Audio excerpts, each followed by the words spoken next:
Ezequiel, en la tierra de los caldeos y junto al río de Chebar, fue allí que miré, y vi un viento tempestuoso que venía del Aquilón, y una gran nube con un fuego envolvente, y en derredor suyo un resplandor, y en medio del fuego una cosa que parecía de ámbar, y en medio de esto vi la figura de 4 seres, y había en ellos semejanza de hombre. Sus pies eran derechos, y la planta de sus pies era como la planta del pie del becerro, y sus cuerpos centelleaban a manera de bronce muy bruñido, y junto a cada uno de los seres había una gran rueda, y al parecer de cada rueda y su obra semejaba el color del topacio, y su apariencia era como de rueda en medio de rueda, y estaban llenas de ojos alrededor. Esta es la descripción que aparece aquí en la Biblia de la visión del profeta Ezequiel. Muchos hombres de ciencia que han leído esta descripción han admitido que esta pudiera ser la narración del descenso en la tierra de seres del espacio. Sus pies derechos y sus plantas como las de un becerro es lo que un campesino diría de los pesados zapatos de plomo de nuestros astronautas. Sus cuerpos como de bronce bruñido, sus trajes espaciales. Y la gran rueda que se movía como rueda dentro de rueda y que estaba llena de ojos alrededor, es una de las mejores descripciones que hemos escuchado de lo que comúnmente llamamos platillo volador. Platillos voladores sobre Puerto Rico. Documento confidencial.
Inmenso y desconocido, adornado con el brillo de millones de soles similares al nuestro, alrededor de los cuales giran millones de planetas similares al nuestro. Sabiendo esto, no es lógico admitir que por lo menos uno de esos planetas puede haber desarrollado vida inteligente y similar a la nuestra. Y no es posible también que, al igual que el hombre envía sus astronautas a la Luna, estos seres envíen sus naves a nuestra Tierra.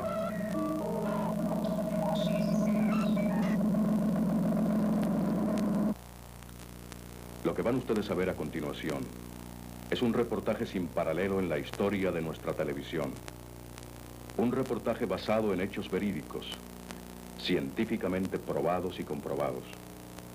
La recopilación de estos hechos, la búsqueda de estos testigos y la filmación de las increíbles pruebas fotográficas que ustedes van a presenciar cubrió varios países y tomó 10 largos meses de intenso trabajo. Todo esto con el propósito de presentarles a ustedes la mayor cantidad de datos posible sobre la incógnita más grande de nuestra época, la verdad sobre los platillos voladores. ¿Existen en realidad? ¿Quién los tripula? Estamos solos en el universo. Oigamos las opiniones de hombres que han dedicado años de estudio a los misterios del universo y de los ovnis. Dr. Hal Craft, astrónomo, director del Observatorio Radiotelescópico de Arecibo, Puerto Rico. Life outside of our own solar system, somewhere else in the galaxy, is very likely to be the case. We are, after all, a very important planet stuck off in the far corners of our own galaxy. There is really nothing special about anything that we see here on our own Earth or in our own system. There's no reason to believe that what has happened here on Earth could not happen in millions of other places within our own galaxy or in galaxies further on. Padre Salvador Freixedo, sacerdote. Por cálculo de probabilidad, que hay solo en nuestra galaxia como 10 millones de planetas en los cuales las condiciones para la vida son similares a las de la Tierra. Estos son los astrónomos más conservadores. Doctor Carlos Busquets, parapsicólogo. Yo creo en la existencia de los objetos voladores no identificados. Señor Carlos Ochoa, fundador de la Hermandad Espacial de la Nueva Era. No creo, afirmo en la existencia de los platillos voladores. Señor Félix Zuria, director y publicista. Los platillos no es un acto de fe, no se creen ellos, se estudian. Ingeniero Noel Rigau, agrónomo. El cúmulo de estudios a través de 10 años y toda la evidencia que he podido recopilar y las personas que he entrevistado en el curso de ese tiempo me han llevado a la conclusión de que es una realidad. Señor Walter Mercado, astrólogo. Pero no me alejo de pensar siempre que según la Tierra está habitada, tiene que estar habitados otros planetas. Es que son enormes las galaxias que existen en el universo.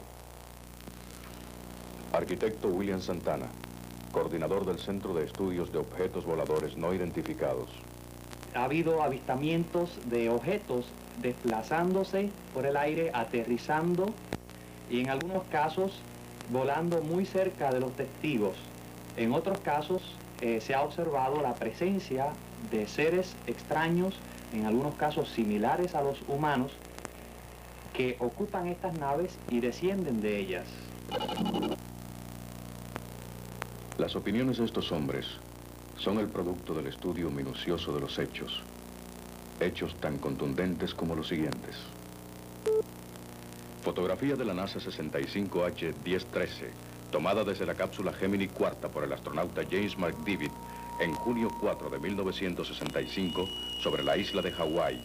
En ella se ven dos objetos moviéndose simultáneamente y dejando dos estelas idénticas. Fotografía de la NASA 62 MA746, tomada en mayo 24 del 62 por el astronauta Scott Carpenter desde el interior de la Aurora 7. En ella se ve un objeto cilíndrico del que sale un objeto discoidal. Esta foto y la siguiente fueron tomadas desde Monte Palomar por el astrónomo amateur George Adamski. En ella podemos ver una nave cigarro o nave nodriza, similar a la retratada por Scott Carpenter. En esta otra foto vemos cuando los platillos abandonan la nave nodriza. Esta evidencia es la que ha llevado a los expertos a la conclusión de que los platillos no son más que naves exploradoras, transportadas por naves nodrizas, las cuales tienen forma de cigarro o forma triangular. Fotografía de un platillo sobre San Francisco, tomada por R.C. Garner del Herald Tribune, el 10 de octubre de 1956. Este objeto fue visto por más de 2.000 testigos. En 1958, la fábrica de aviones Grumman tomó esta foto de su avión en vuelo.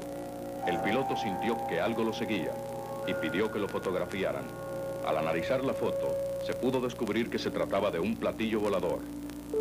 Esta foto de 4 objetos luminosos en formación fue tomada por el guardacostas americano Shert Harper en la costa de Salem, Massachusetts, el 16 de julio de 1952. Todos los marineros del buque vieron los 4 objetos luminosos. El 7 de mayo de 1952, los reporteros Keffel y Martins cubrían una noticia del presidente Kubitschek en el pueblo de Barra de Tijuca, en el Brasil. De pronto vieron un gigantesco disco que venía del lado del mar y comenzaron a tomarle fotos. El disco dio un viraje encima de sus cabezas y regresó al mar. Esto fue visto por todos los presentes y certificado por el propio presidente Kubitschek. Inmediatamente, la embajada americana compró las fotos pagando $20,000 por los negativos. ¿Por qué, teniendo toda esta información, las fuerzas aéreas y los gobiernos de los países niegan la existencia de los platillos voladores? El silencio en cuanto a las Fuerzas Armadas es comprensible porque una rama que se supone que proteja toda una nación y no poder explicar qué es lo que está en su cielo, tiene que de cualquier manera dar explicaciones diferentes a lo que es la realidad. Y una vez se dijeran, bueno, las naves oficialmente, las naves espaciales son una realidad, son producto de otras civilizaciones superiores a la nuestra, ¿verdad? Y nosotros no podemos hacer nada en contra de ellas. Ellos vienen y van a su antojo. Pues entonces la ciudadanía diría, bueno, pues ya no hay necesidad de estar gastando tantos millones de pesos en estar produciendo tanto equipo bélico para defendernos de una cosa que sencillamente no podemos defendernos, porque son armas superiores. Yo creo que hay que negar lo que se desconoce. Cuando se llega a la conclusión de que existen objetos voladores no identificados o existan platillos voladores y la Fuerza Aérea diga existen platillos voladores, nuestra pregunta va a ser ¿y de dónde vienen y qué son? Mientras esa respuesta no se tenga, entonces tenemos la necesidad de seguir negando que existen.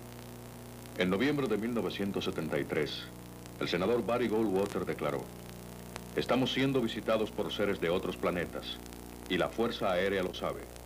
En mi capacidad de general de brigada retirado, pedí al general Curtis Lee May los archivos secretos sobre los ovnis y estos se me negaron. Ahora pediré estos archivos en mi capacidad de senador y representante del pueblo de los Estados Unidos. Los platillos voladores son una realidad y la Fuerza Aérea lo sabe. El 7 de enero de 1948, el capitán Thomas Mantell recibió órdenes de perseguir a un objeto discoidal que se cernía sobre Fort Knox en el estado de Kentucky. El capitán Mantell despegó de la base Goodman tripulando un avión Mustang P-51 y se lanzó en busca del objeto. Sus palabras, grabadas por la torre de control del campo Goodman, dirigidas a su superior, el coronel Hicks de la Fuerza Aérea de los Estados Unidos, fueron las siguientes: no puedo alcanzarlo, es muy rápido, se detuvo, está suspendido en el aire, voy acercándome, es un disco inmenso, enorme, parece metálico, tiene unas troneras en su cúpula, voy a pasarle por debajo, los controles no me obedecen, oh Dios mío. No se escuchó ni una sola palabra más, y hasta el día de hoy, nadie ha podido explicar con exactitud qué fue lo que le sucedió al avión y al capitán Mantell. En junio de 1968, el comandante Bumstead sobrevoló la ciudad de Ponce, Puerto Rico, en un T-33, cuando de pronto vio un objeto triangular que se movía en forma de péndulo. Como el objeto se le escapaba rápidamente, llamó a su base y pidió ayuda. El coronel Freddie Brown, jefe de operaciones de Puerto Rico, ascendió en su jet y persiguió este objeto, al tiempo que con la cámara de su avión le tomaba una película. Esta película fue vista por varios técnicos de WIPR, donde Bumstead y Brown iban a ser entrevistados, pero la entrevista fue cancelada y la película decomisada por el general Picot, entonces jefe de la Guardia Nacional. El comandante Bumstead fue trasladado a Texas y nunca más se volvió a hablar del asunto. Nuestros entrevistadores fueron a hablar con el coronel Freddie Brown a la base de Isla Verde. Preguntado si alguna vez había visto algún objeto volador no identificado, respondió que nunca había visto nada. Preguntado entonces por el caso de Ponce, el coronel Brown se refugió en el hermetismo y respondió sin comentarios. Preguntado si el objeto era triangular, respondió sin comentarios. Preguntado si era verdad que el objeto se le escapó a su jet, que medía 1,25 millas de superficie, respondió sin comentarios. Preguntado si la información era aún confidencial, el coronel Brown respondió sin comentarios. Cuando quisimos firmar esta entrevista, el comandante Medina, jefe de inteligencia aérea, nos dijo que era preferible que no lo hiciéramos. Sin comentarios.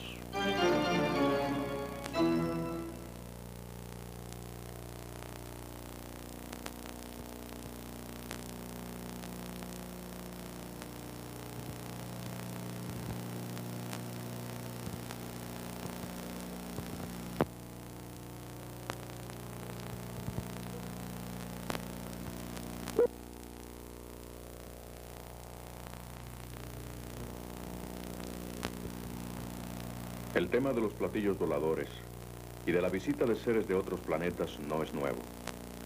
El relato que hicimos al principio de la visión de Ezequiel no es la única evidencia que existe en la historia de la visita de estos seres. Hay pruebas asombrosas de su paso por la Tierra, pruebas que ningún gobierno ni ningún científico se ha atrevido a negar. Veamos estas pruebas.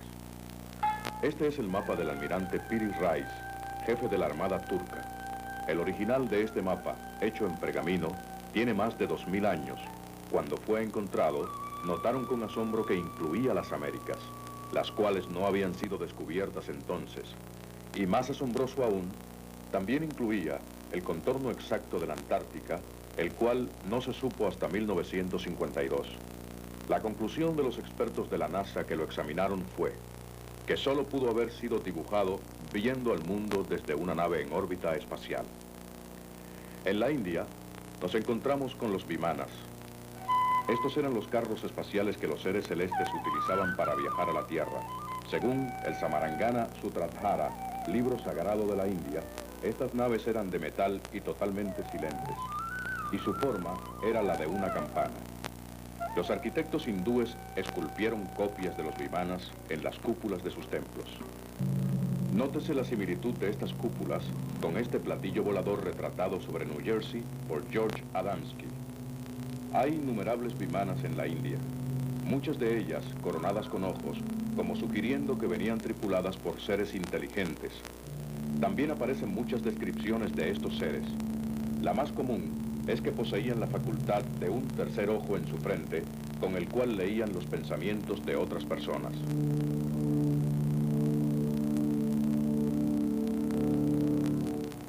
Antes de que usted comience a dudar, observe la prueba que estos seres dejaron de regalo en la India. Esta columna de hierro, que tiene cerca de 3000 años, la cual ha sido examinada por cientos de científicos de todo el mundo, sin que ninguno de ellos haya podido descubrir por qué, a pesar de estar construida de hierro común, esta columna es totalmente inmune al óxido. Algo que nuestra ciencia moderna todavía no puede lograr.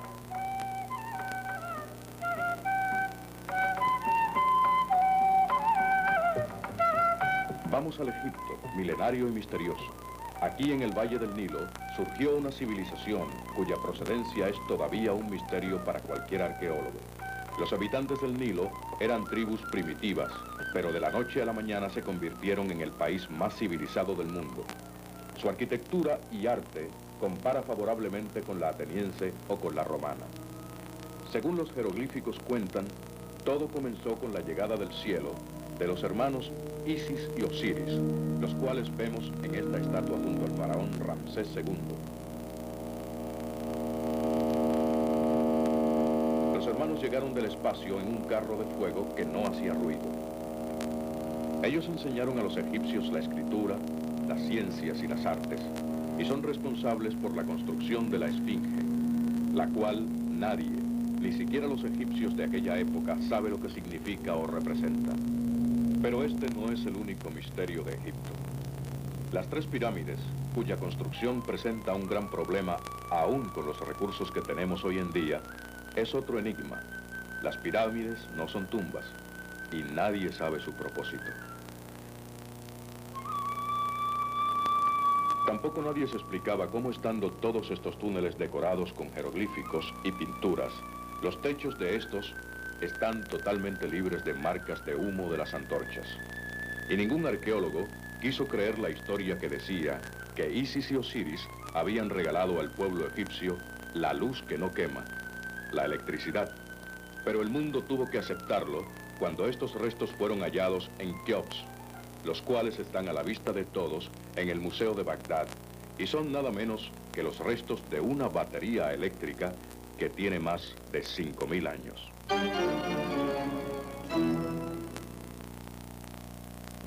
La historia de los dioses bajados del cielo en carros de fuego o en discos de plata se repite a través de las leyendas y tradiciones de todos los pueblos antiguos. Y en muchos casos, los artistas de la época han dejado pruebas pictográficas del avistamiento de estos seres y sus naves. Por ejemplo, en este fresco que data del siglo XVI y que fue pintado en el monasterio de Dejansky, en Yugoslavia, los ángeles que el artista pintó viajaban en platillos voladores, dentro de los cuales se pueden distinguir extraños instrumentos de vuelo.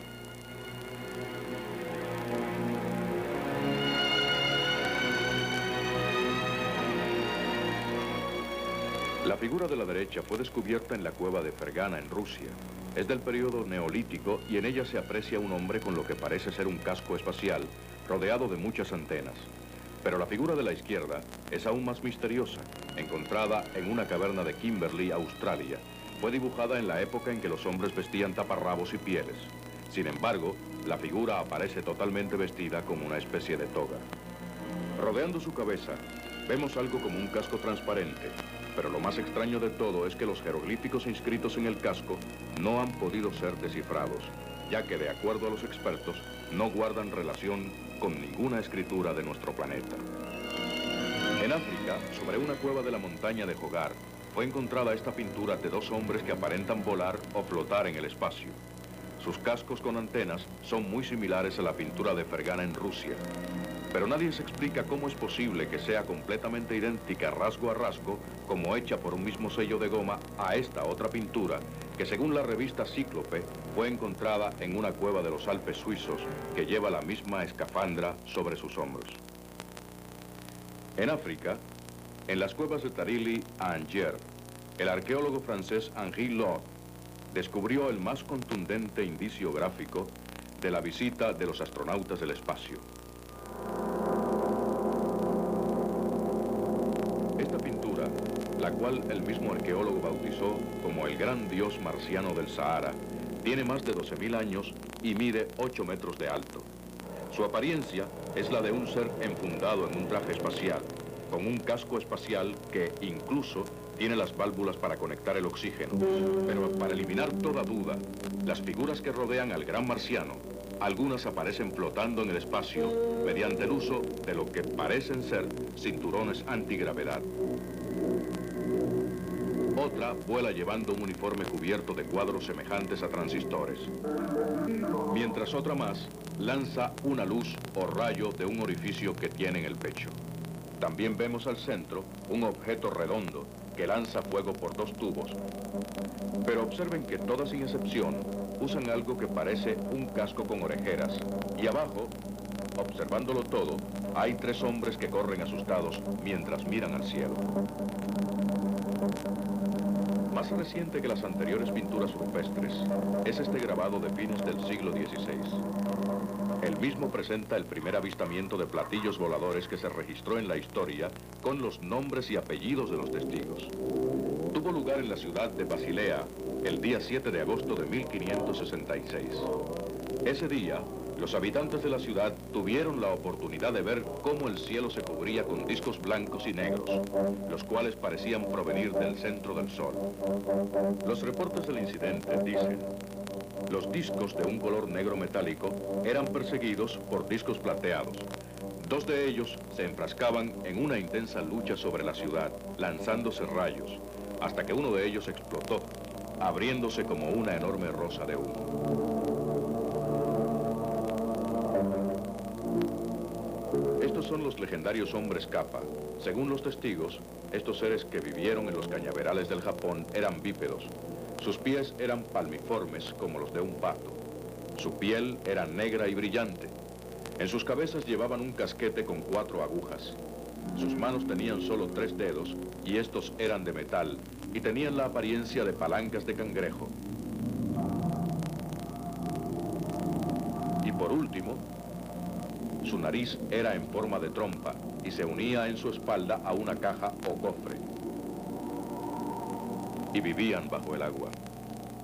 El profesor Komatsu Kitamura, destacado arqueólogo, quien investigó la evidencia, dijo: no cabe duda que estos seres vinieron del espacio y de acuerdo a las pruebas que he visto, he concluido que su lugar de origen no puede ser otro que el planeta Venus.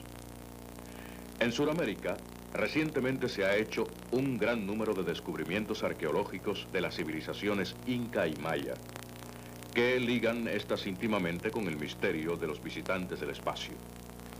Uno de los más impresionantes es la Gran Puerta del Sol de Tiwanaku, legendaria ciudad que ha sido desenterrada en Bolivia.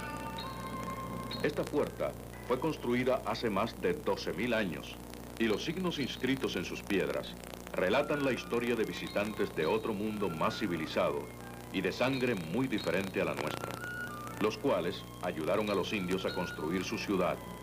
Estos seres, además de dejar construido un sistema de alcantarillado comparable con el de la ciudad de Nueva York, también dejaron a los indios su calendario, el cual está tallado en la puerta. Este calendario ha sido una de las mayores sorpresas que ha recibido el mundo científico, ya que cuando fue descubierto, se comprobó que se trataba de un calendario basado en los días y en las estaciones del planeta Venus.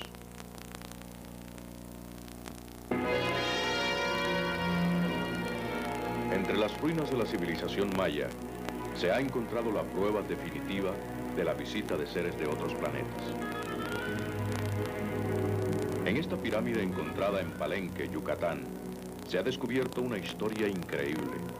Se dice que este templo fue construido en honor del dios que se quedó, un dios maya que no pudo regresar al cielo porque su carro de fuego no podía volar y se quedó viviendo entre los indios más de 30 años, al cabo de los cuales, según la leyenda, murió de nostalgia al no poder volver con los otros dioses. Dentro de la pirámide de Palenque, los arqueólogos encontraron algo extraordinario. La lápida de la tumba de este dios, una piedra monolítica que pesa 20 toneladas y que cubre una fosa funeraria de cerca de 25 pies de largo. La tumba se encontraba en el mismo centro del templo, pero lo verdaderamente sensacional fue el descubrimiento de lo que está tallado en la lápida. En ella se puede ver la armazón de una nave espacial. Por los tubos de escape se ve saliendo fuego y al frente, como indicando su destino, se aprecia el símbolo del sol. Pero lo más interesante de todo es el piloto. Este viste ropas mayas y está sentado en la clásica posición de vuelo de los astronautas. Lleva puesto un cinturón de seguridad y sus pies pisan unos pedales mecánicos, al tiempo que sus manos manipulan los controles de la nave. Frente a sus ojos vemos lo que parece ser un visor y frente a su boca el detalle increíble de un micrófono. Todo esto tallado en una piedra que tiene más de 5.000 años. Véase la similitud del hombre de Palenque con este otro dibujo hecho por la NASA de nuestros propios astronautas. Indudablemente, el hombre de Palenque prueba rotundamente que el dios que se quedó no era más que un pobre astronauta espacial cuya nave se accidentó en la Tierra y que nunca pudo regresar a su propio planeta.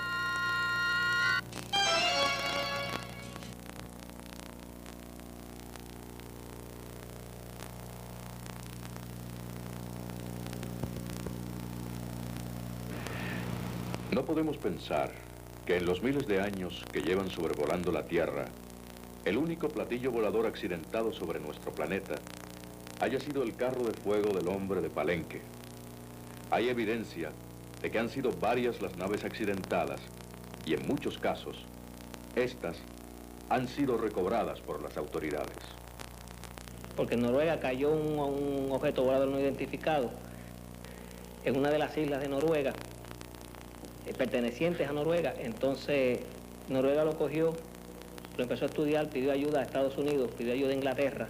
Llegaron los científicos de Estados Unidos y de Inglaterra y silencio total. Había un coronel mexicano que él decía: yo fui designado por el gobierno mexicano para entregar un platillo que cayó en suelo mexicano por desperfectos mecánicos. Yo personalmente fui el oficial designado para hacer el traspaso al personal del gobierno de los Estados Unidos que vino a hacerse cargo de aquel platillo. ¿Y los tripulantes de este platillo? Los tripulantes, a pesar de que estaban todavía, todavía no se habían descompuesto, pero se habían quemado, ¿no? El doctor Hynek, asesor de la Fuerza Aérea de los Estados Unidos, declaró: en la noche del 10 de diciembre de 1966, Cayó un platillo volador en Kersburg, Pensilvania. La caída fue detectada por el escuadrón de radar 662DO del ejército. La nave estaba hecha de un metal desconocido. En su interior se encontraron unos tubos llenos de píldoras supuestamente vitamínicas. También se recobraron los restos carbonizados de los tripulantes, pudiéndose comprobar que su estatura era superior a la de los seres humanos.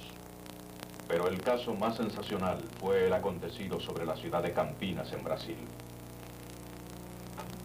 El día 14 de diciembre de 1954, todos los habitantes de la ciudad pudieron ver una escuadrilla de 3 platillos maniobrando en sus cielos.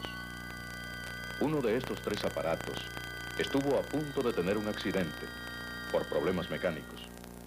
Este mismo platillo tuvo que aterrizar más tarde en una granja cerca del pueblo y su ocupante fue capturado con vida por 2 agentes de la autoridad. Y esta es la foto del momento en que los 2 agentes se llevaban al extraterrestre capturado ante la vista atónita de varios campesinos. La estatura de este ser era la de un niño de 4 años. Bajo sus brazos se podían ver unas membranas que parecían pequeñas alas y vestía solo sus botas.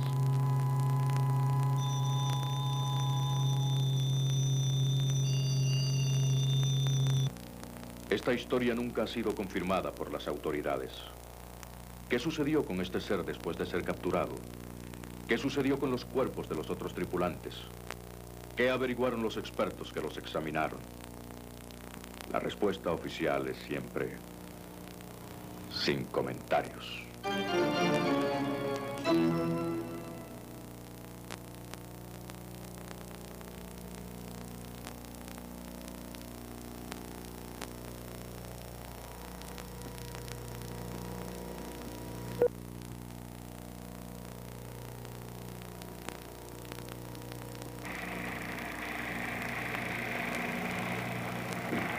Los platillos voladores han estado visitando Puerto Rico por varios años. Estas visitas han sido por lo general bastante esporádicas, pero durante los últimos años su interés por nuestra isla ha ido aumentando dramáticamente. Veamos la tabla comparativa que sobre esto nos presenta el arquitecto William Santana, coordinador del Centro de Estudios de Objetos Voladores No Identificados. Nuestro grupo ha recopilado información que data desde el año 1943 relacionada con avistamientos de platillos voladores en Puerto Rico. De ahí podemos llegar hasta el año 1964. Entonces, observamos que entre el año 71 y 72 surge un brinco tremendo en la gráfica. Quiere esto decir que en el año 72 se registró un gran número de avistamientos. Tenemos que fueron 22 estudiados. En el año 73, este año pasado, pudimos investigar 35 casos. Notamos que desde el 64 hasta el 73 ha habido una tendencia hacia un incremento en los avistamientos. Vamos a aclarar que esto que estamos presentando aquí son casos que hemos investigado y que hemos analizado y que tenemos suficiente información como para llegar a la conclusión de que son casos genuinos. 35 avistamientos certificados en un periodo de 3 meses, uno de los promedios más altos de cualquier país del mundo. Las personas que vamos a presentar a continuación son los testigos de algunos de estos avistamientos, ciudadanos honestos cuyo testimonio sería tomado en cuenta por cualquier tribunal de justicia. Pasemos a los testigos. Sargento mecánico de la Fuerza Aérea de los Estados Unidos, Juan Huertas, 26 años de experiencia dando servicio a todo tipo de aeronaves. En la tarde del 10 de enero del 74, el sargento Huertas, un testigo que no puede ser engañado por un avión o helicóptero, pudo ver un platillo volador directamente encima de la Guardia Nacional Aérea en Isla Verde. Oigamos su declaración. Los muchachos me llamaron la atención hace poco para ver algo brillante aquí al suroeste del frente de mi casa, que queda aquí en James Bond, 1009. Y yo vi una luz brillante como oro un color muy raro durante el día, a las 3:30 de la tarde, que es una hora que el sol estaba bastante brillante, era un día bien bonito. Ahora como una semana. Y yo vi el objeto, pero era como vamos a decir, un lucero. No le vi forma porque estaba muy lejos. A 2 días después sucedió una cosa parecida, pero esto fue al lado contrario, en la misma dirección, pero contrario, o sea, al noreste. Este objeto, yo digo que era un objeto porque yo estaba sentado en el balcón y vi algo que me pareció un avión y me quedé mirándolo tranquilo, pero que noté que como que se paró. Y pues debe ser un helicóptero. Pero noté algo raro en él, que no hacen los helicópteros y tan rápido que empezó como a ladear. Estamos bastante convencidos que aquello no era avión porque de pronto, mientras estaba ladeando, nos dio la cara. O sea, en vez de estar de canto como estaba, cambió. Y nos dio la cara y era completamente redondo. Y estaba exactamente mucho más atrás, en la misma dirección que está nuestra Guardia Nacional Aérea. O sea, sobre el aeropuerto, o sea, sobre el mar, vamos a decir. Para mí no era avión. Era imposible que fuera un avión. En octubre del 73, el fotógrafo profesional William Rosario salía del recinto del Colegio de Mayagüez cuando vio sorprendido este platillo volador que se dirigía directamente hacia él. Rosario tomó estas fotografías, las cuales posteriormente fueron publicadas por la prensa del país. El platillo dio un rápido viraje frente a él y se dirigió hacia el mar, donde se perdió. También en octubre del 73, el señor Marcos Ayala, camarógrafo y productor de Telemundo, Canal 2, vio un platillo volador cuando se dirigía a su casa en compañía de su familia. Este platillo casi aterriza encima de su automóvil, por lo que todos sus ocupantes pudieron verlo en detalle. Oigamos sus palabras. Cuando íbamos ya dentro de las 2 piedras que dividen la carretera hacia Loíza Aldea, pues en el cielo, como a 400, 500 pies, vi una luz que estaba estática, no se movía, y me llamó mucho la atención por su brillo. ¿Qué clase de lugar era? Era una luz muy brillante, como en dividida. Era como 400 o 500 pies hacia arriba. Bastante alto. ¿Cerca del mar? No cerca del mar, porque era una carretera bastante retirada del mar donde hay un cañaveral. ¿Y qué pasó con el cañaveral? Entonces, pues, el ver esa luz parada ahí, pues, y su brillo me causó mucha impresión, y entonces le dije a Freddy, bueno, vamos a pararnos aquí un momento, y a mi mamá, y nos bajamos del carro.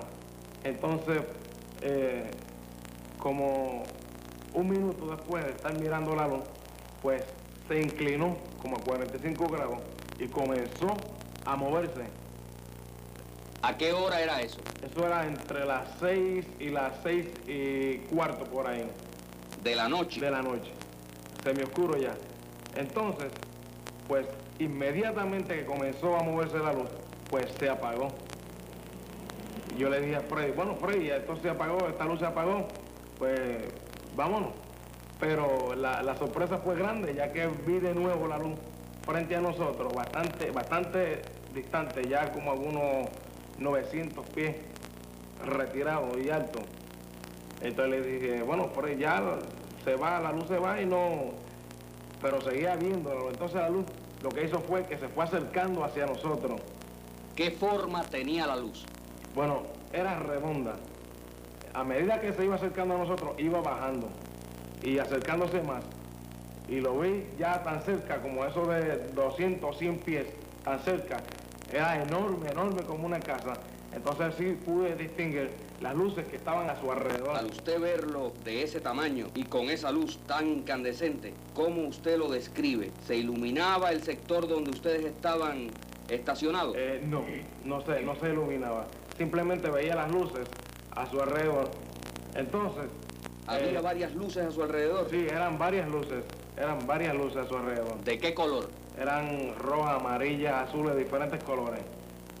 Luego, dio... Pero de lejos lucía como una sola luz. Exacto, de lejos sí, lucía como una luz. Inclusive, cuando lo vi alto por primera vez, lucía como anillos separados. Luego, dio media vuelta hacia la derecha y se perdió hacia el mar.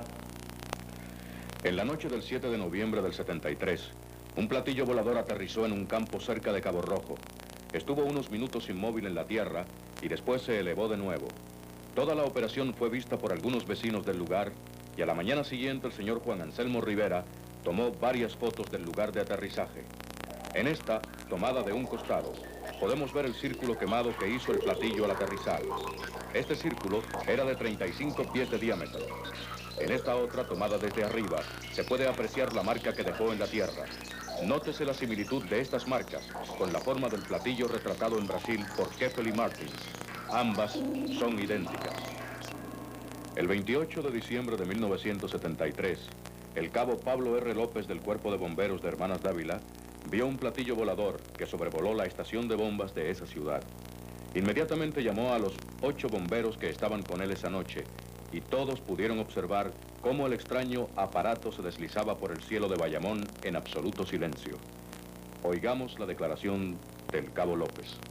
El día 21 de diciembre a las 8:20 de la noche, mientras me encontraba viendo el televisor, vi que un resplandor de luz cayó sobre el edificio caserío público Las Gardenias. Esa luz me tuvo extraña. Salí hacia las afueras del parque para ver qué era lo que sucedía y cuando miré hacia el cielo, a espacio abierto, vi un platillo volador que tenía en sus bordes varias ventanillas alumbradas. Este objeto tenía una forma redonda. En la parte de arriba tenía la forma como de la bóveda del Capitolio, algo parecido como de 3 pisos, y en la parte de arriba tenía una luz como fosforescente. Abajo tenía como una tapa, como en forma, el disco abajo en el centro tenía como una tapa redonda y se desplazaba suavemente hacia un lucero que se encontraba un poco más al frente del objeto. Las ventanillas eran como el tipo que usan los españoles para las puertas de las iglesias, una ventanilla cuadrada y arriba redonda, y todas estaban iluminadas con una luz amarilla. Bueno, yo creo que hay varios compañeros, como el compañero Carrera, que también presenció el objeto en esa noche, ya que al verlo, pues lo llamamos a él y él fue uno de los primeros que salió a ver el objeto. Pues, la verdad yo estoy de acuerdo con él en todo lo que él ha dicho. Todo ha sido cierto. Hubimos 8 bomberos que lo vimos, con él 9, ¿entiendes? Pues, y a ver que nos llamó, pues nosotros pudimos visualizarlo bien, porque fue frente al parque. Y todos vimos exactamente como él lo identifica. Como nunca en mi vida, ya que he tenido varios vuelos en aviones, en helicópteros y en otros equipos y en otros mecanismos aéreos, pues nunca en mi vida había visto una cosa tan extraña como esa. Y al verlo, pues me asombré y llamé a los 9 bomberos, porque si hubiese sido un objeto como un avión o cualquier cosa parecida, pues fuera una cosa pasable y no me hubiese extrañado tanto como esa noche. En 1972, en la ciudad de Adjuntas, hubo una oleada de avistamientos. Oigamos al doctor Carlos Busquets, que investigó el caso a fondo y fue testigo presencial de uno de ellos. Sí, el caso de Adjuntas ha sido uno de los casos más interesantes. Interesantes porque comenzó con una serie de profesionales, gente muy respetable, alcaldes, policías, maestros, y gente tan respetable también como gente no profesional, gente de pueblo, donde de pronto, precisamente, recuerdo que fue para las elecciones del año pasado, y volvemos a caer en el círculo de noviembre a enero, donde comenzaron a verse los objetos voladores identificados. Noten ustedes el ciclo de nuevo, noviembre, diciembre y enero en las elecciones, y de nuevo noviembre, diciembre y enero en lo que estamos viviendo ahora. Ante las entrevistas que hice a una serie de profesionales donde definitivamente habían avistado objetos voladores identificados, que me refiero a objetos voladores identificados que no son aviones, que no eran satélites, que no eran globos, que no eran estrellas fugaces, que no eran helicópteros, que no eran dirigibles, que no eran ilusiones ópticas. O sea, a eso me refiero yo a un objeto volador identificado, a una cosa que descarta todas las posibilidades que sea una cuestión terrenal y que entonces nos pone en una duda de qué en realidad se trata. Pues a ese tipo de objeto volador identificado definitivamente en Adjunta una serie de personas, yo te diría una serie, yo te diría que más de 500 a 600 personas vieron los objetos voladores no identificados. Este fue el platillo volador que se vio en Adjuntas en enero 23 del 72. Una familia que prefiere mantener su nombre en secreto, estando de paseo por el campo, vio este extraño objeto suspendido en el aire sobre sus cabezas. Al decir de los testigos, la nave se movía muy lentamente entre los árboles y hacía un ruido muy leve, como un zumbido, como el ruido que hace un trompo al girar.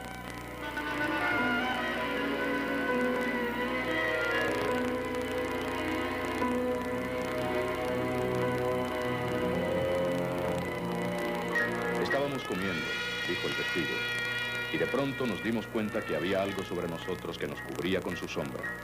Al mirar hacia arriba, vimos un platillo volador como de 30 metros de diámetro, con ventanillas que giraban a su alrededor. Nos quedamos petrificados, sin atrevernos a pronunciar palabras, viendo cómo se deslizaba lentamente por el aire. Al cabo de unos 15 minutos, hizo un viraje hacia el norte y desapareció, desarrollando una velocidad increíble.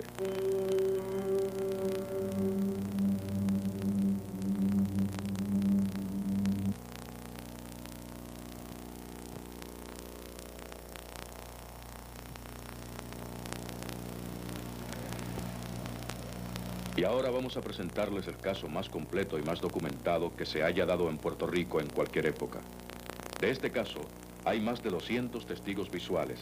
Sucedió el 3 de enero del 74 a las 8:30 de la noche en la calle Guillermina en la urbanización Flamingo Terras de Bayamón. Un platillo volador se detuvo en la quebrada que existe en esa calle a solo 25 pies de altura y estuvo en el aire por más de 15 minutos, siendo visto por todos los residentes de esa calle. Oigamos las declaraciones de los vecinos de la calle Guillermina. A las 8:08 de la noche, el día jueves, pues, por el noroeste, yo vi venir, no sé, no era un avión ni era un helicóptero, un objeto no identificado. Tenía ventanillas, con 2 luces hacia arriba, una verde y una roja. No prendían ni apagaban. Entonces dio la vuelta, se fue hacia el frente, así, como yendo hacia San Juan. Entonces yo llamé a mis vecinos para que lo vieran, a ver si yo estaba viendo correctamente lo que era. Entonces ellos luego lo vieron pararse como a 25 metros de distancia.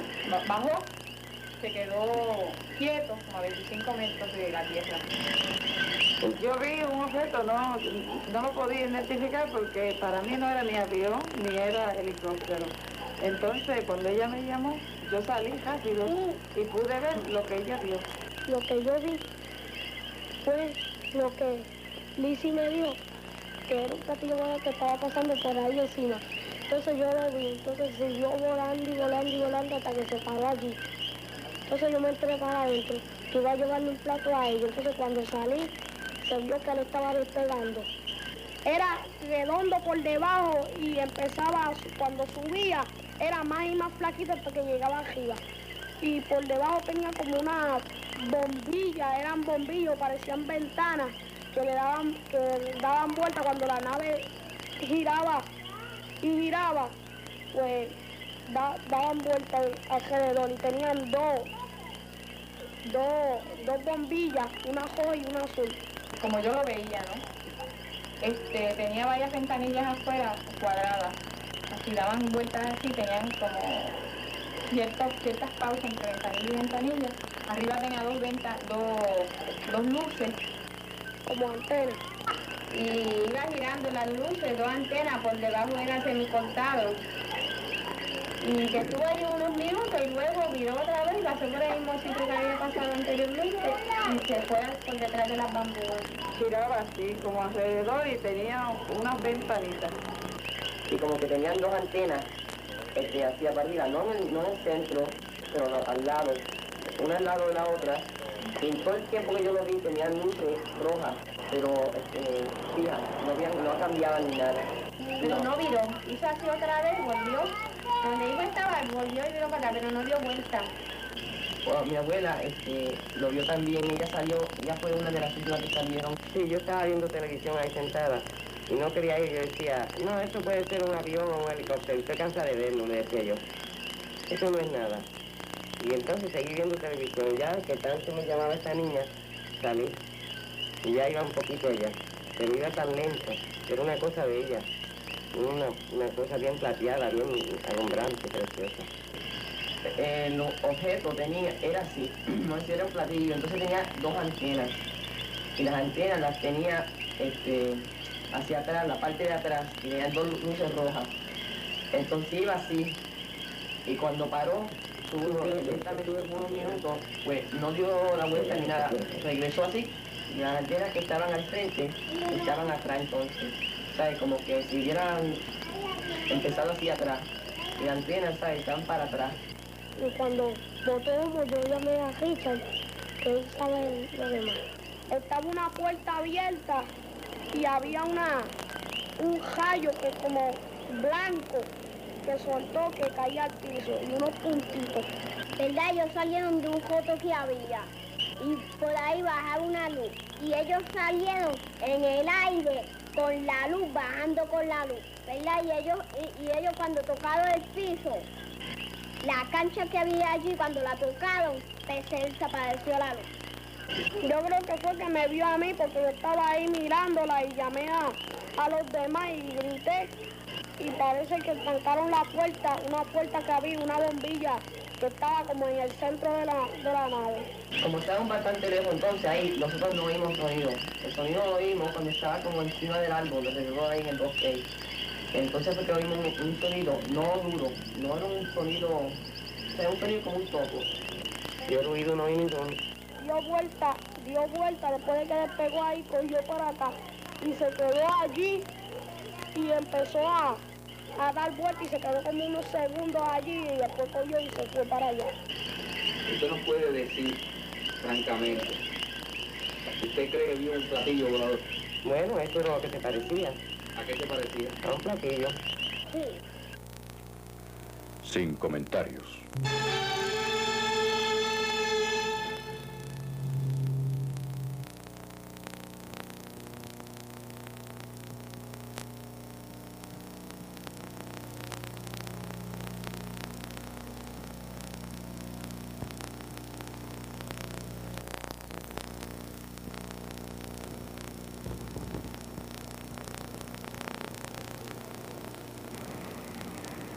La película que ustedes van a ver a continuación es una prueba concluyente y definitiva de que Puerto Rico está siendo visitado por los ovnis. Esta película fue tomada accidentalmente durante la filmación de un comercial, específicamente durante el comercial de Rompa lo Viejo Noche y Día, el cual ha sido visto por ustedes en las pantallas de sus televisores.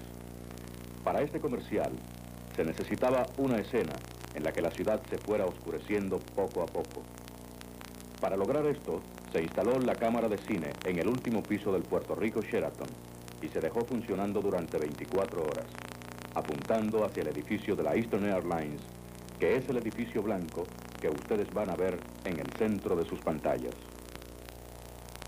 Nadie notó nada extraño esa noche, pero cuando la película se reveló, hicimos un descubrimiento asombroso.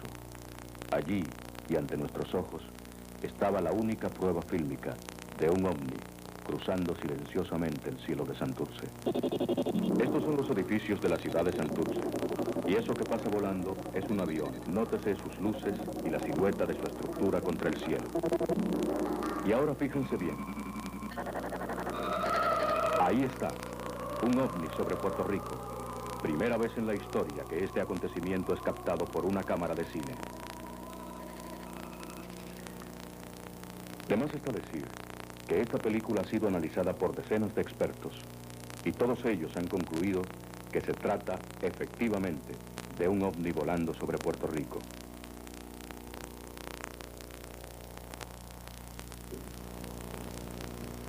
¿De dónde vino? ¿Por qué vino? ¿Hacia dónde se dirigió?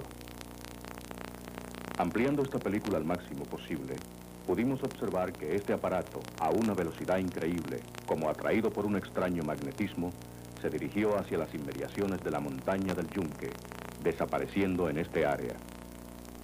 ¿Qué misterio encierra la tupida selva de este monte? ¿Qué esconde este lugar que antiguamente fue sitio sagrado de nuestros antepasados y que aún hoy es testigo de los más extraños sucesos, ¿será cierto lo que dicen algunos, que el yunque fue y sigue siendo una de las bases secretas de los seres del espacio? El misterio del yunque.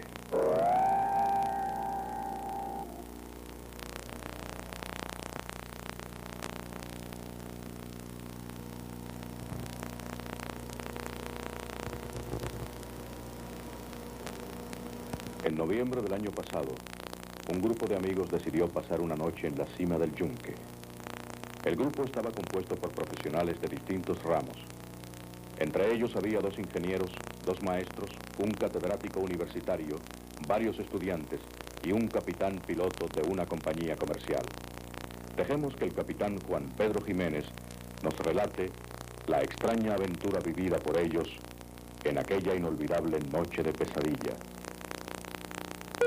Se encontraron 2 ingenieros, el señor Heriberto Ramos, el otro ingeniero no recuerdo el apellido, el señor Jaime Natal, que es profesor de escuela, mi hermano y el novio de mi hermana, que son estudiantes de la Universidad de Puerto Rico, 3 estudiantes de escuela superior y mi persona. Estuvimos haciendo observaciones desde las 8 de la noche, que fue que llegamos al tope de la montaña, y como aproximadamente a las 12:30, pudimos ver la figura de un ser observando nuestros movimientos. Sentimos unos ruidos extraños alrededor de nosotros y fuimos a investigar qué era lo que estaba sucediendo. Uno de los compañeros, al umbral, lo que fuera, se movió con una velocidad vertiginosa y se fue por uno de los barrancos. Posterior a eso, pues bajamos para ver el sitio donde estuvo parada la criatura y pudimos observar en el piso varias huellas y las fotografiamos porque teníamos una cámara para fotografiar en esa ocasión. Mientras estábamos allí discutiendo esto, pues parece que la criatura o lo que fue, el ser que estaba allí, se fue y volvió con 2 o 3 más. 3 de ellas estaban bastante cerca de nosotros, como a unos 20 pies. Y una de ellas salió dentro de la maleza y trató de acercarse a nosotros con un movimiento en forma de zigzag. Y ellos tuvieron miedo, me alumbraron con un flashlight y el beam de luz le dio directamente en el rostro a una de estas criaturas. Y fue en el momento en que 3 de nuestros compañeros, los que estábamos más cerca, pudimos observarla bastante bien. Tenían la cara achatada, parecida a la de un mono y bastante larga. Y no sé si tenían orejas o cuernos, tenían algo en la cabeza. Estaban cubiertos como una piel o un pelo blanco.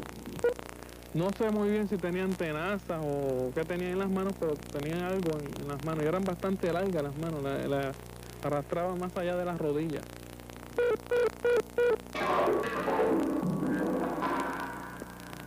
Lo del yunque lo han mezclado directamente con la cuestión de los objetos voladores no identificados, e inclusive sé que en estos momentos hay muchísimas familias que no llevarían a sus niños al yunque por temor a que desaparezcan. Los tripulantes de ovnis, que han visto mucha gente bajar de los ovnis, se presentan así por el estilo, son más bien bajitos, barrigones, pequeños, a veces parecen más diablos, a veces parecen ángeles, a veces parecen seres como hadas, qué sé yo.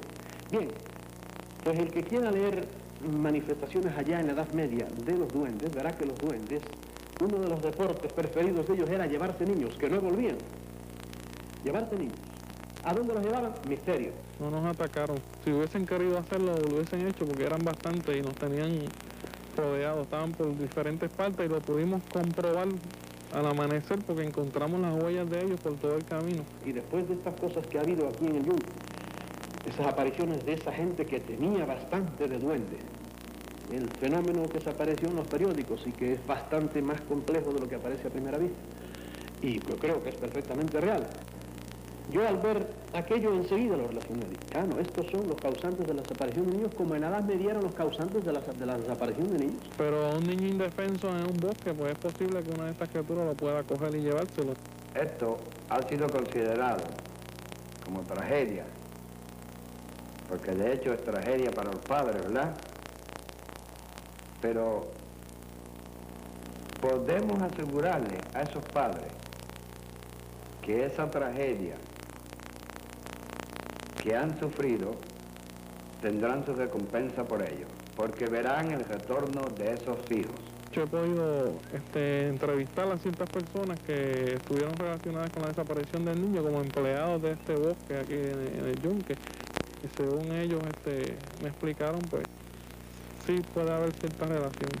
No solamente en el Yunque, sino en Puerto Rico, me preocupa que hace muchísimo tiempo niños de estas edades, especialmente de 6 a 11 años, se han desaparecido y no se ha vuelto a saber absolutamente nada más de ellos. Es triste decirlo, pero la mayoría de los casos en que hay un contacto bastante cercano, en que hay conversación, acaba mal. Bueno, de capturar, eso será imposible. Uno de los desarrollos más extraños del fenómeno OVNI ha sido el de los contactos. Estas son personas que sin haber demostrado anteriormente ningún interés particular por estas cosas, de repente comienzan a escuchar voces dentro de sus mentes, mensajes telepáticos enviados a ellos por los tripulantes de los platillos voladores.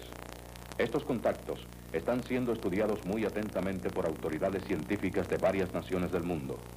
Entre las personas sin tacha que se han convertido en contactos, se encuentran casi todos los sacerdotes budistas que prestan servicio en el Himalaya, incluyendo esto al mismo Gran Lama del Tíbet. En Puerto Rico existen solo 2 o 3 contactos conocidos. Uno de ellos ha accedido a ser entrevistado por nosotros. Su nombre, Jaime Camacho, profesión, ingeniero de sonido. Contacto. Bueno, ellos me han dicho ciertas cosas que cuando me las dijeron no estaban pasando, pero actualmente están pasando, como en la posición que nos encontramos en este planeta de confusión. Pues me relataron que en estos años del 70 para adelante se iba a encontrar el planeta Tierra, el cual vivimos, en una dificultad mental, espiritual y física. Me dijeron también que íbamos a entrar en unos cambios sociales y geográficos. También me dijeron que toda confusión iba a seguir aumentando. Y yo al principio pues decía, caramba, es fuerte aceptar esto, pues son cosas que a veces uno no está preparado o quizás la encuentre muy extraordinaria. Pero efectivamente pasaron los años 70, 71 y en verdad en nuestra posición actual, en nuestro diario vivir, pues se ve que cada día hay más violencia, hay ciertas cosas que están fuera de control y en redondear todo estamos pasando una crisis mundial. ¿De dónde vienen estos seres? Bueno, para mí son seres procedentes del planeta Venus y Marte. Aunque yo he oído también otras versiones en las cuales dicen que vienen de otras galaxias o de otros sistemas solares, y también puede ser posible, pues bastante vasto es el universo y bastantes sistemas solares hay. ¿Ellos te han dicho que vienen del planeta Venus o Marte?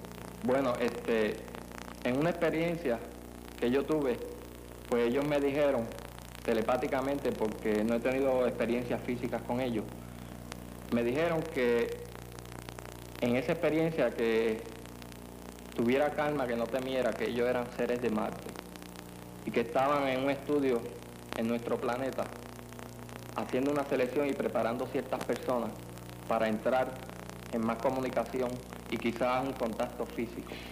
Entonces, en esa experiencia, pues, oí la palabra Marte o planeta Marte, y la cual me dijeron también que ellos se transportaban en naves espaciales.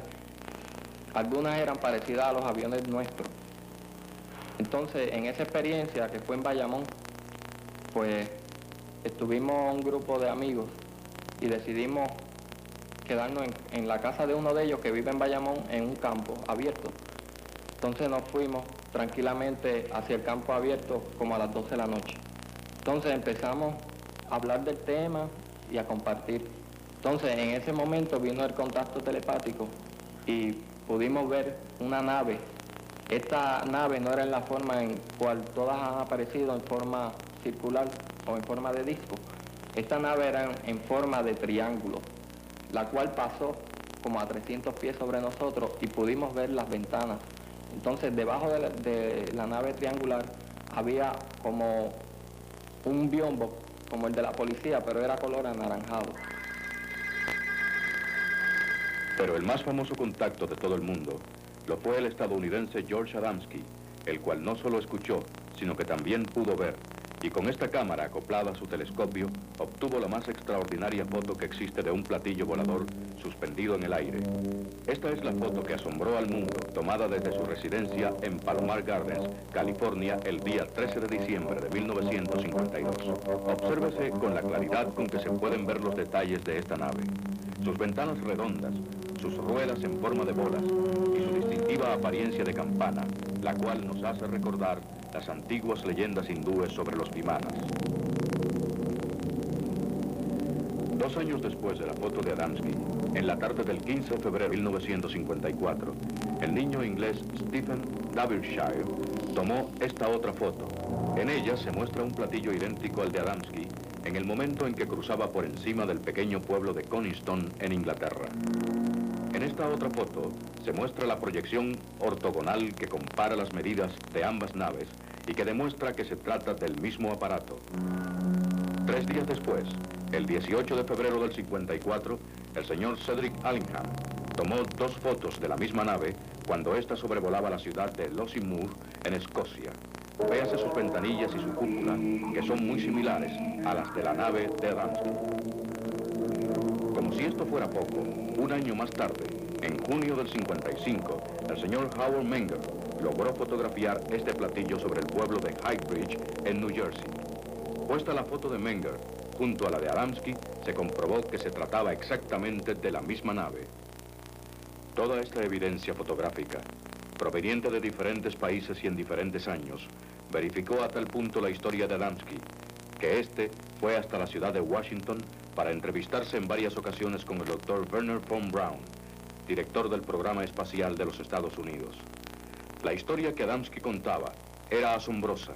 Decía que no solo había retratado la nave, sino que la misma había aterrizado cerca de él y que él, Adamski, había hablado con los tripulantes de esta. En esta foto podemos ver el retrato que Adamski hizo del extraterrestre con quien sostuvo la conversación. Según él, el extraño visitante le comunicó que sus propósitos eran pacíficos y que solo nos observaban para evitar que nos destruyéramos nosotros mismos.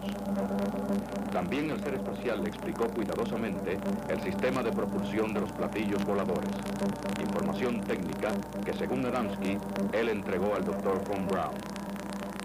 La historia de Adamski podrá parecer extraña, pero más extraño aún es lo que sucedió cuando Adamski falleció. Sus restos, a pesar de haber vivido en California la mayor parte de su vida, no fueron depositados allí, sino que fueron trasladados a Washington, D.C., donde se le dio sepultura en el Cementerio Nacional de Arlington, lugar que está reservado para los presidentes y los héroes de la nación americana. Sin comentarios.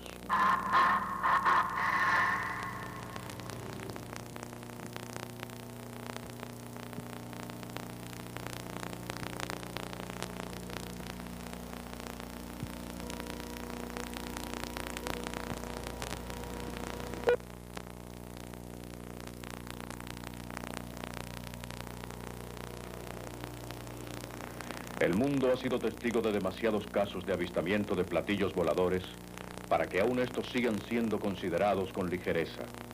La evidencia fotográfica es abrumadora y cubre todos los países del globo terráqueo: Alemania, Brasil, Checoslovaquia, Hungría, Francia, España, Estados Unidos, Italia, Albania, Yugoslavia, Congo, Japón, Sudáfrica, Kenia, India, Pakistán, Arabia, Rusia, Mónaco, Cuba, Santo Domingo, Venezuela, Colombia, Chile, Perú, Argentina, México, Canadá, Australia, Ecuador, Suecia, Uruguay, Panamá, Puerto Rico. Estas son solo unas pocas de las fotografías que han sido tomadas alrededor de todo el mundo de platillos voladores en vuelo.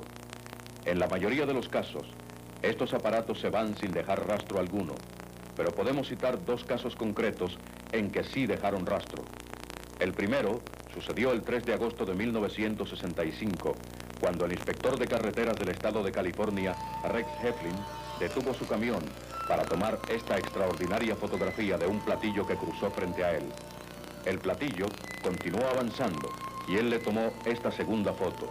Bajándose del camión, lo persiguió a pie a través de un campo sembrado, donde el aparato desapareció, esfumándose en lo que pareció ser un agujero en el cielo.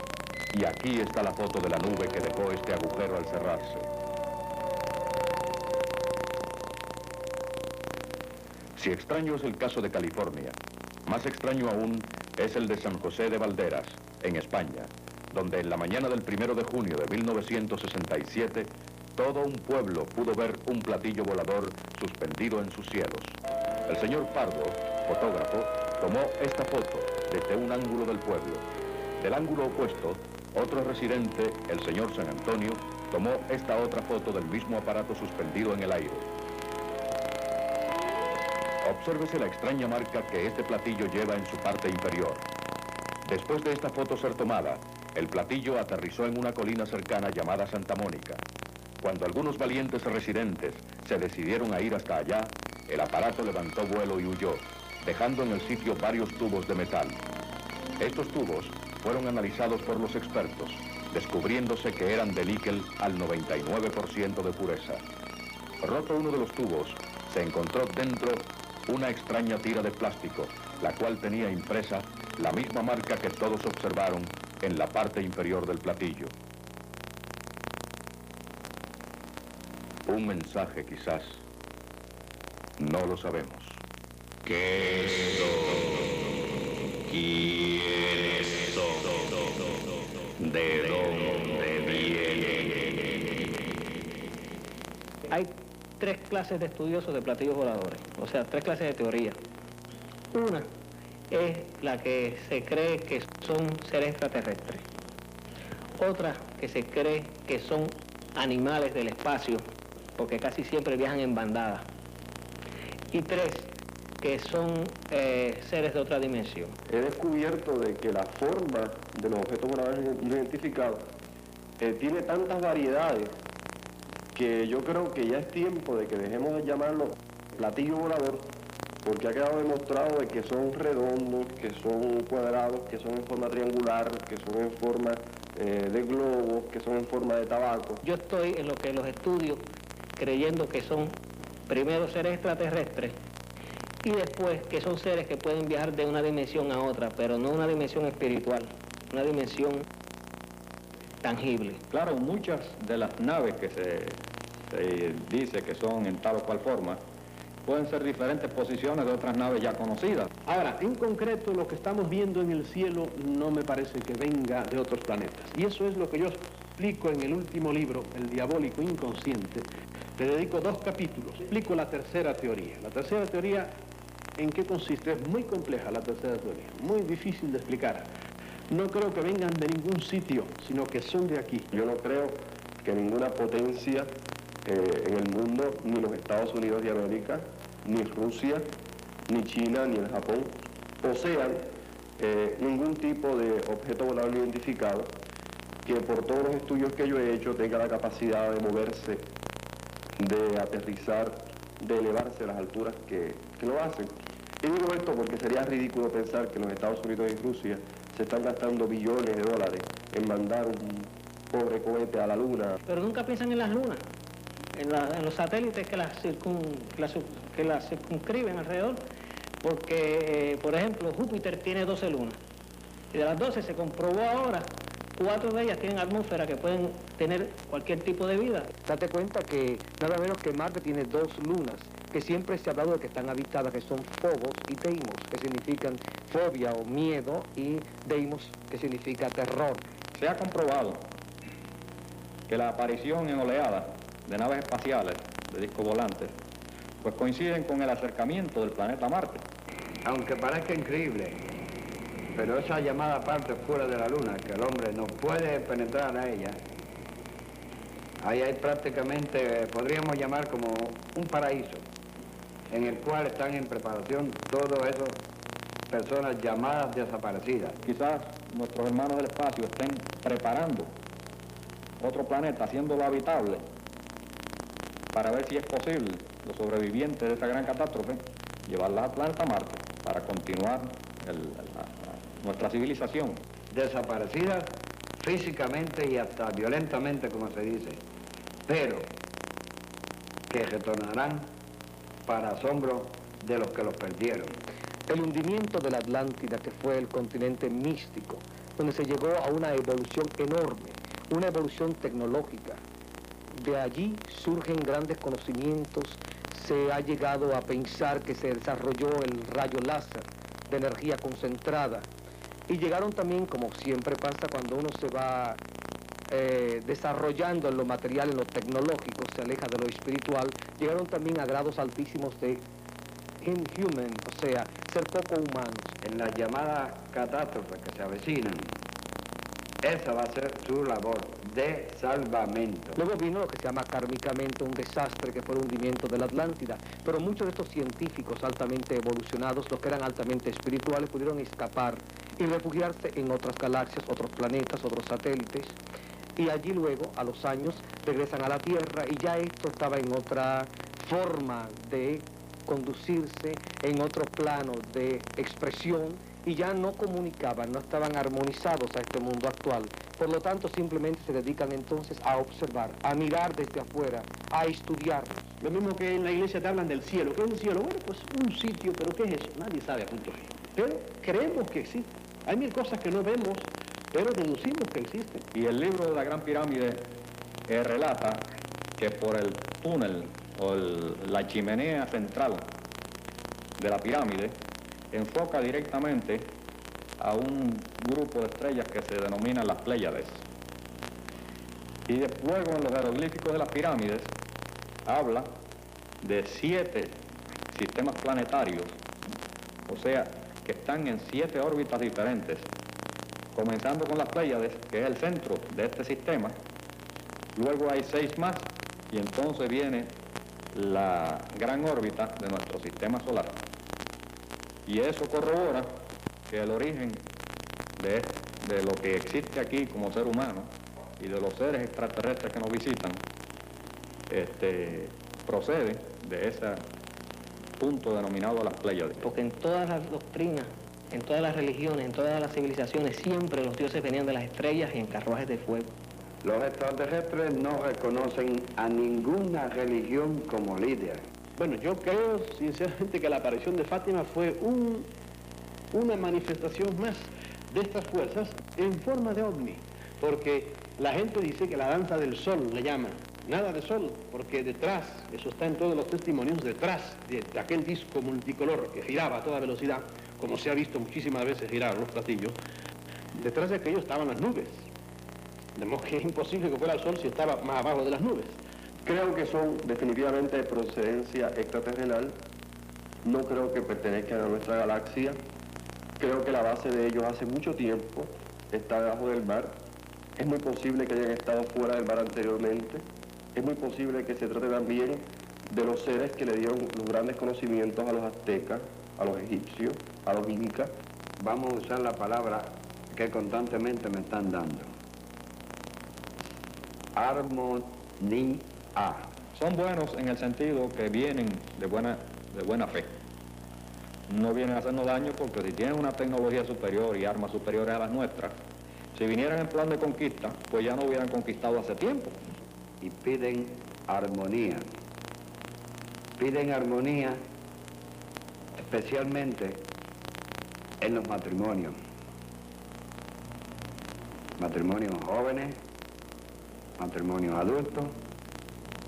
Piden armonía porque en esos matrimonios hay niños. Por lo tanto, tienen que haber seres en otros planetas. Y eso no limita a Dios, más bien lo hace más grande, más omnipresente, omnisciente, más grande en todos los aspectos. Porque no es nuestro Dios, es el Dios de toda la galaxia, de todos los universos. Es el Dios absoluto, grande, único, inmenso, que lo cubre todo.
Antes de cerrar este documento, quisiéramos decir unas palabras.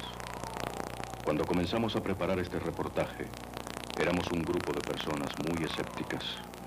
Y todos pensábamos que los platillos voladores eran producto de la imaginación de algunos y de los fraudes de otros. Hoy, después de más de un año recopilando datos y después de haber entrevistado a cientos de testigos, después de haber analizado miles de fotografías, después de haber visto toda la evidencia presentada a ustedes y mucha más que no hemos presentado por falta de tiempo, no nos queda más que admitir que los platillos voladores son una realidad física que muy pronto los gobiernos tendrán que aceptar. Aún no sabemos quiénes son, tampoco sabemos qué desean de nosotros, y solo podemos especular sobre de dónde vienen, pero sí sabemos que estamos siendo visitados por naves que no son de nuestra tierra, y no nos queda la menor duda que día tras día y noche tras noche, alguien desde allá arriba nos está observando.